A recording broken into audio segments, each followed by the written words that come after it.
Hi, welcome back to Everyday Behavior. My name is Mary Ann Shepard.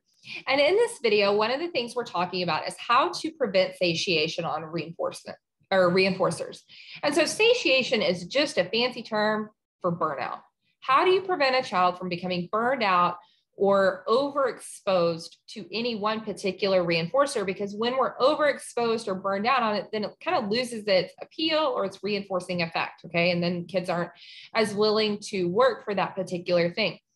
And so we're going to talk about a couple of techniques that you can use to kind of keep things fresh, keep things mixed up, so that you don't have to do a bunch of different preference assessments or ongoing preference assessments, but maybe you can start to space those out.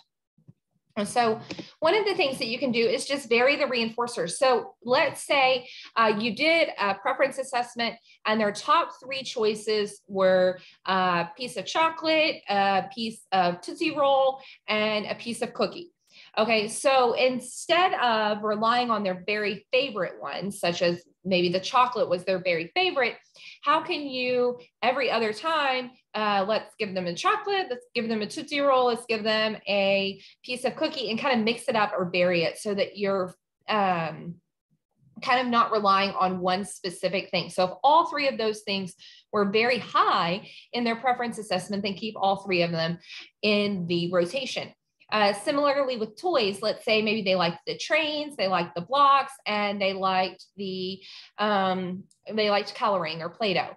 Okay, so how can you mix those three up so that you're varying those instead of just doing one every single time? You can also make it a mystery. So mysteries are great for your older kids. And so when you're doing mysteries, you can write their highest preferences, maybe their top three or their top five on a piece of paper or on popsicle sticks, and you can put them in a jar. And then when they earn it, rather than saying you're working for this, you can say, okay, we're working to pull a popsicle stick. And when you pull the popsicle stick, okay, you get an M&M, or you get to play with the trains, or you get to play on the iPad for 5 minutes, whatever that is, okay? So make it a game. Another fun way to do this is if you can find the Crayola markers that are like the mystery reveal ink or whatever, and then you can write on it, and then the kids get to color it over, and it reveals what the reward is. That's kind of fun too. You can do a little spin wheel or something like that, like the old school Wheel of Fortune type thing where you spin the wheel and you can just vary what's on the wheel. And so make it a game, but make it a mystery. Another one is just to conduct those regular preference assessments. So if they often satiate on it, just mix it up and do a preference assessment at the beginning of each week or every other week or the beginning of the month, so that you are mixing it up, but maybe it is based on that data, and to find ongoing preferences. And so maybe you haven't tried salty things before, and so you want to throw in some salty things to see if maybe they're as motivated by salty things or spicy things like the fire Cheetos.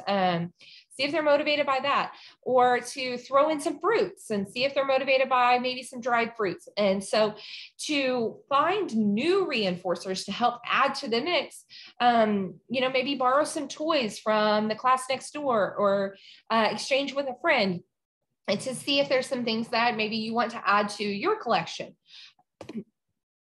Also have levels of reinforcers. So it's important to have little things that they're working for throughout the day or at the end of each day, those daily things, but you can also have different levels of reinforcers. So you get these, but so many of these equal one of these, and so many of these equal a top reward. And so you're kind of working towards learning delayed reinforcement or delayed rewards when you're building up those levels of reinforcement. And so if they tend to be more motivated by some bigger things, but you can't get on the computer every day or play video games every day, or go play one-on-one basketball with your favorite staff, or go to the movies or have a friend over. Those aren't things that you can do every day, but maybe they are some of their most powerful rewards. You need to make sure that you are rewarding individual behaviors. And so you can have some smaller rewards on a daily basis. And then if their most powerful rewards are those big things, you can be working up in levels, but just make sure that you have some immediate rewards or some close proximity rewards that are leading up to those longer, larger delayed rewards. Another great way to do this is to begin conditioning kids to understanding that tokens and money add up towards larger rewards. Whether we want to acknowledge it consciously or not, we are all on a reward system with our paychecks and with money and earning and spending and using money. We use our money, yes, to meet our basic needs, but we also use our tokens, our money, in order to access preferred things. So I am rewarding myself by finishing my videos by going to get some of my favorite preferred items. So it's a Friday, and on Friday afternoons, I get to go engage in my free time activities. And so maybe that's just going to get a drink or coffee drink. So maybe it's going to get a drink, or maybe it's going to get a cookie or a favorite snack. I'm highly motivated by food, guys. But I use my money, my tokens, to buy my rewards. And so when you're teaching young kids tokens, you don't always teach them with money, but you can teach them that earning small objects of little to no value independently can be exchanged for larger, more powerful reinforcers. And so this is a great way to begin understanding how to budget, how to save, and how to wait for rewards. It's a great life skill. I encourage everyone to also explore token economies as a way to kind of mix things up. But another great thing about token economies is they allow you to have a menu of reinforcers so that you don't have to do those regular preference assessments, because you have a menu of reinforcers and then they can self-select what is most motivating for them at that particular time. And they can also select whether they want to exchange their points now immediately for some small rewards, or if they want to save them up and exchange them later for more delayed rewards. And so it allows for them to kind of self-select a little bit. So for more information, I encourage you to visit us at everydaybehaviors.com. You can also find us on Facebook, YouTube, and Instagram at Everyday Behavior with Dr. Mary Ann, and be watching for our upcoming podcasts. I also want to send a big shout out and a thank you to the Oklahoma State Department of Education, who helps sponsor in part some of these videos, as well as the Oklahoma Parent Center and Oklahoma Pediatric Therapy Center.